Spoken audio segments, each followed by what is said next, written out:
di Indonesia nih sangat kuat sekali tentang agama Islam. Jadi makanya saya bilang kalau sempat ada menista agama itu memang langsung masuk. Ya sudah, di mana saya memfitnahnya, Zaki? Coba gini aja, Zaki. Coba saya minta pengakuan dari kamu. Selama saya membuka forum diskusi lintas iman ini, pernahkah kamu mendengar, melihat bahwa yang saya narasikan tentang agama Islam ataupun Muhammad merupakan fitnah? Merupakan fitnah yang saya dengar selama ini, yang saya cermati selama menonton Edis. Ada, tapi tidak terlalu banyak. Memang banyak mengikuti Edis, tapi kebanyakan ini saya jujur ya, kebanyakan Edis ini menyimpulkan. Coba satu aja, satu. Nah, contohnya macam roh seperti Rasulullah, itu anggapan Edis juga roh, tapi di umat Islam itu tidak seperti itu. Satu poin itu. Nekat yang nyata Anda mengatakan itu fitnah saya. Baik, Zaki. Anda mengatakan kepada saya bahwa Muhammad itu adalah roh. Kesimpulan saya, apakah yang mengatakan Muhammad itu adalah roh adalah saya sendiri atau orang-orang Islam yang berdebat dengan saya? Baik, saya akan tunjukkan. Adakah lawan debat saya mengakui bahwa Muhammad itu roh? Kita mulai dari Yusuf PI. Untuk Edis bahwa Yusuf PI mengakui dua roh ya. Untuk Edis. Bukan untuk semuanya. Lain halnya saya menyampaikan di forum ceramah, forum resmi ceramah ya, atau dari permintaan MUI kan kayak gitu ya, bahwa di Islam ada dua roh ya, baru itu untuk konsumsi publik atau untuk umat Islam. Baik, itu Yusuf PI, pengakuan Yusuf PI bahwa Muhammad adalah roh. Pengakuan Daman Almantiki, seorang pentolan APII asal Aceh. Selanjutnya, dia menantang saya untuk mengatakan kepada seluruh umat muslim bahwa Nabi Muhammad adalah roh. Wahai umat muslim, percayalah bahwa Nabi Muhammad itu adalah roh kita. Percayalah bahwa Nabi Muhammad adalah roh kita. Percayalah bahwa Allah Ta'ala adalah roh kita.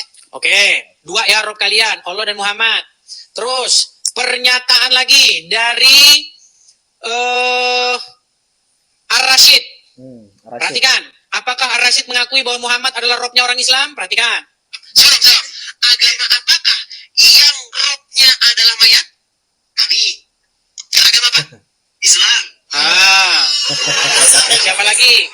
Siapa itu? Pendebat-pendebat Muslim yang berdebat dengan saya, yang mengakui Muhammad adalah rohnya. Jadi yang bilang Muhammad roh itu bukan saya, tapi Muslim lawan debat saya sendiri. Perhatikan, Tasik Ngaji, seorang YouTuber dengan 1 juta subscribers. Belum berdebat dengan Edis TV, Tasik Ngaji akui Muhammad adalah roh. Roh itu artinya Tuhan.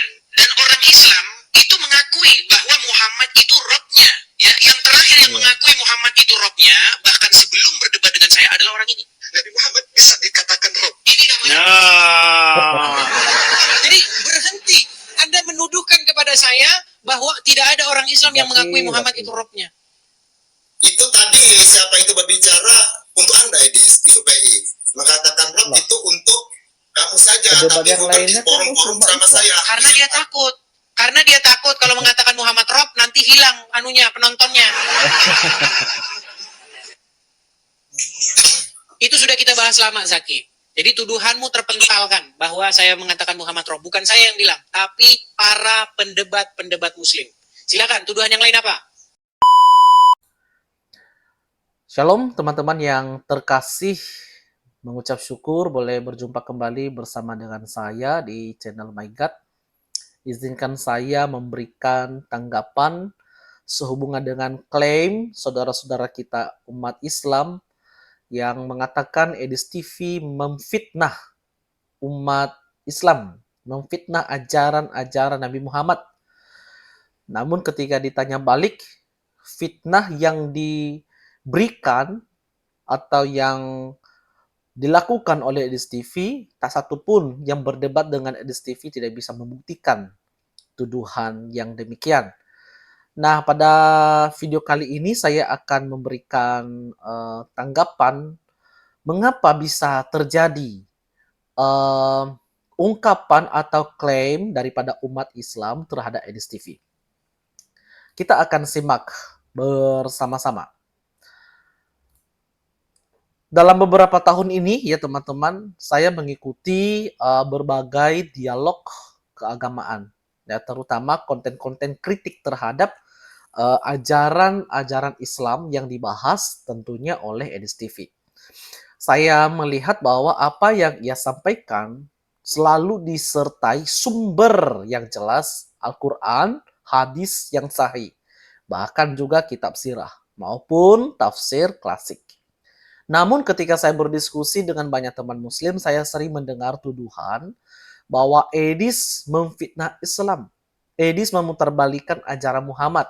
Atau Edis TV menyebarkan kebohongan, teman-teman. Nah, masalahnya adalah setiap kali saya meminta mereka menunjukkan bagian mana yang merupakan fitnah, tentunya dalam hal ini tidak ada jawaban yang konkret. Yang saya temui justru kemarahan, teman-teman, penolakan atau tuduhan terbalik. Karena itu saya perlu menjelaskan secara tegas tetapi santun bagaimana saya menanggapi klaim-klaim tersebut. Yang pertama yang perlu dipahami khususnya untuk saudara-saudaraku umat Islam. Bagi saya ini perlu diperhatikan, definisi fitnah itu harus jelas. Ya. Dan saya memulai dengan prinsip dasar begini. Fitnah itu adalah mengatakan sesuatu yang tidak benar. Ya, tidak ada dasarnya. Karena itu sebelum saya menerima klaim bahwa Edis memfitnah, saya harus melihat bukti konkretnya dulu. Tapi kenyataannya ketika saya meminta bukti, saya hanya mendapat jawaban seperti ini. Itu bukan pemahaman yang benar.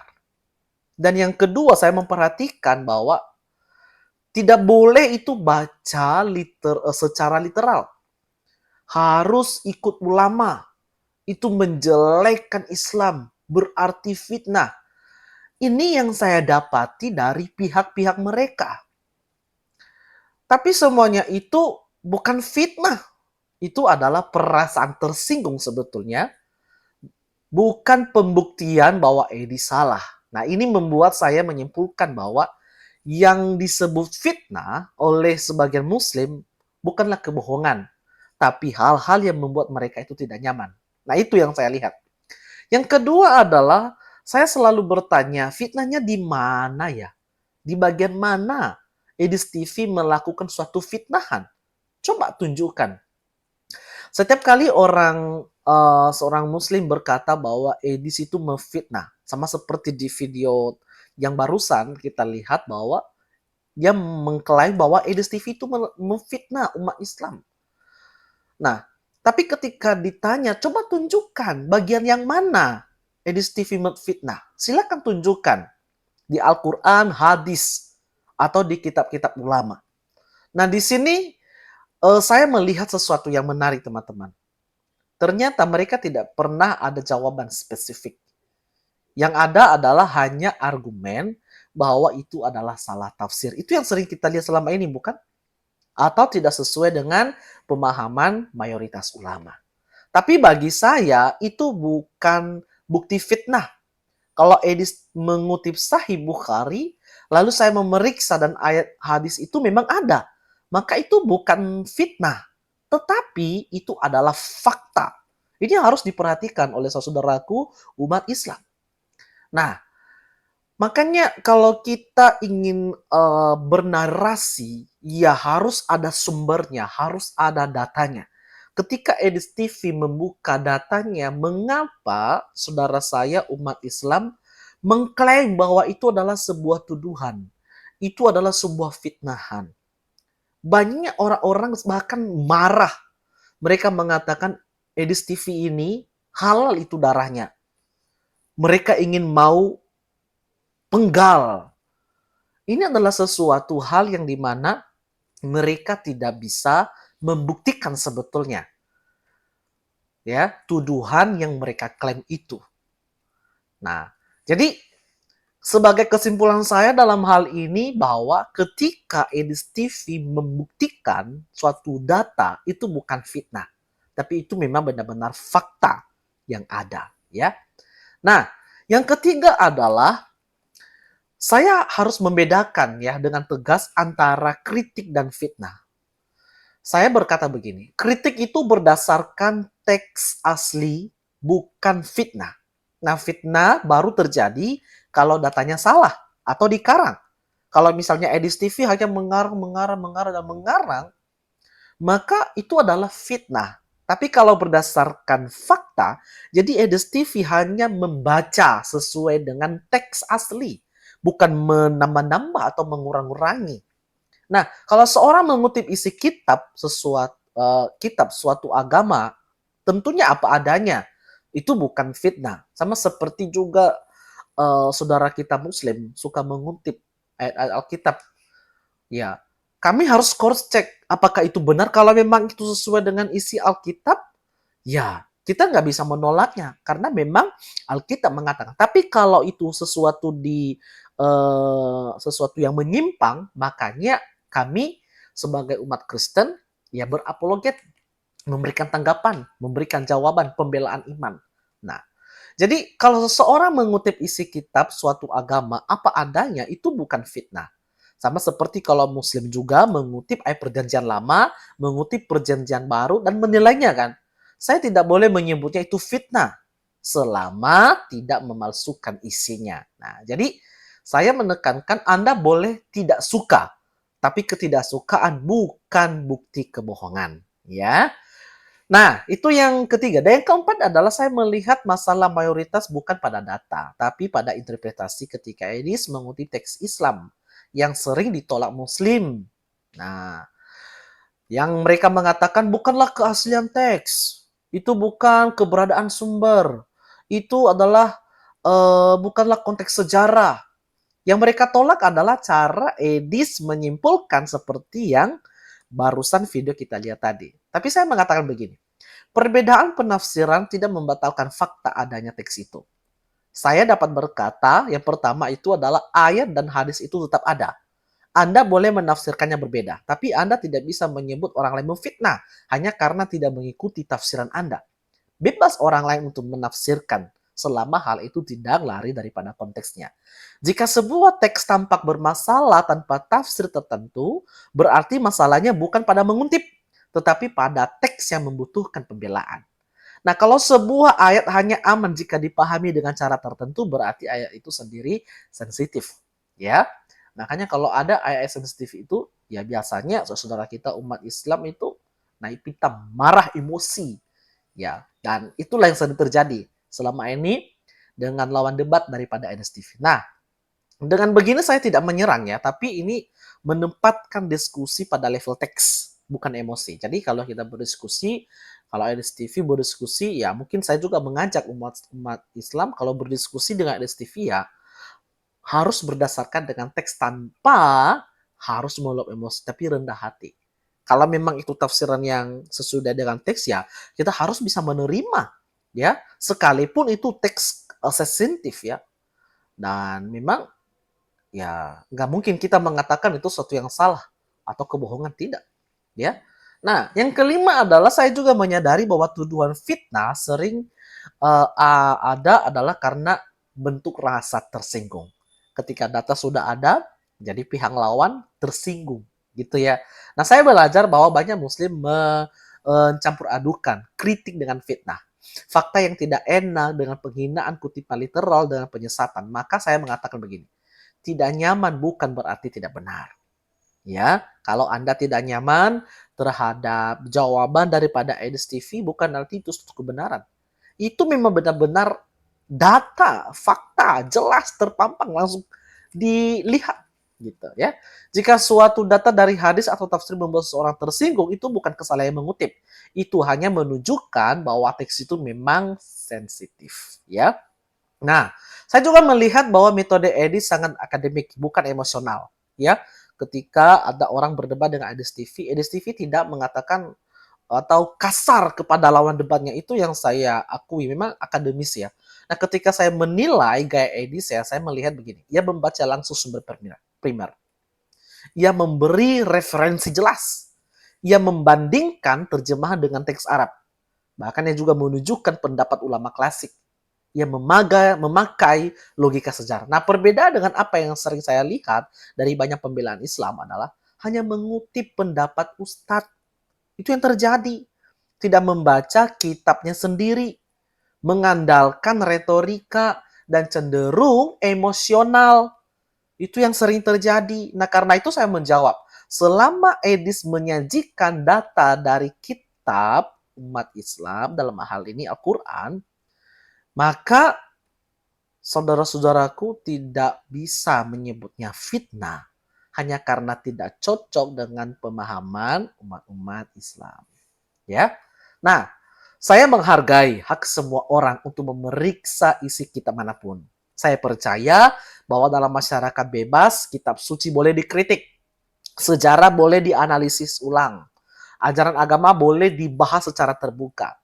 Saya sampaikan hal ini dengan sopan. Jika ajaran Islam dibaca dan dikritik apa adanya, itu bukan fitnah. Itu bagian dari dialog dan kebebasan berpikir. Jika sebuah ajaran hanya boleh dipahami dengan cara ulama tertentu, berarti ajaran itu tidak transparan. Ya. Nah, tentunya saya menegaskan bahwa beban pembuktian ada pada pihak yang menuduh. Ini sangat penting ya. Kalau seseorang berkata Edis memfitnah, maka saya selalu berkata yang menuduh harus membuktikan. Ya, seperti si Aki tadi bilang Edis TV itu memfitnah, berbohong. Tapi apa bukti fitnahannya? Apa bukti kebohongannya? Saya ingin melihat ayat mana yang dipalsukan, hadis mana yang diubahkan, dan sumber mana yang direkayasa, dan konteks mana yang tidak sesuai. Ini yang harus dikasih tunjuk sama kita, ya. Tetapi sejauh ini tidak ada satupun bukti spesifik. Tidak ada satupun kutipan palsu, tidak ada satupun sumber yang tidak valid. Karena itu saya simpulkan, jika fitnah tidak bisa dibuktikan, maka tuduhan itu adalah gugur. Nah, bagi saya, tuduhan tanpa bukti tidak perlu diambil serius lah. Dalam sebuah diskusi, saya memang prinsipnya sederhana. Yang tidak terbukti, tidak perlu dipercaya. Itu saja. Kalau seseorang hanya mengulang fitnah, dan fitnah, tapi tidak bisa menunjukkan kebohongan yang spesifik, maka secara logis tuduhan itu tidak valid. Oke? Argumennya lemah dan tidak layak dipercaya. Itulah yang saya sampaikan secara lugas, namun dengan rendah hati, mohon kalau misalnya tersinggung ya. Nah, sebenarnya kesimpulannya saya adalah bukan saya memihak ya kepada Edis TV, tapi saya memberikan argumen sehubungan dengan klaim daripada saudara-saudaraku umat Islam yang mengatakan bahwa Edis TV itu memfitnah. Tapi saya simpulkannya begini. Fitnah harus dibuktikan dengan jelas, ya. Kalau datanya benar, itu bukan fitnah. Perbedaan tafsir tidak membatalkan isi teks. Rasa tidak nyaman bukan bukti kebohongan. Kritik itu sah dan tidak sama dengan fitnah. Yang menuduh harus membuktikan, jika tidak terbukti, tuduhan itu pasti gugur. Dan dengan cara ini, ya tentunya saya menghormati semuanya agama manapun, secara khususnya untuk saudaraku, teman-teman umat Islam. Ya. Dan akhir kata saya mau mengatakan bahwa ketika ingin mau berdebat dengan Edis TV, ya harus dengan data yang valid. Ya. Atau buatlah suatu pembelaan dengan rendah hati, janganlah emosi. Sekian dari tanggapan saya, kiranya ini boleh mencerahkan ya, khususnya teman-teman saudara muslim yang suka mengklaim bahwa LSTV itu memfitnah. Tuhan memberkati saudara sekalian.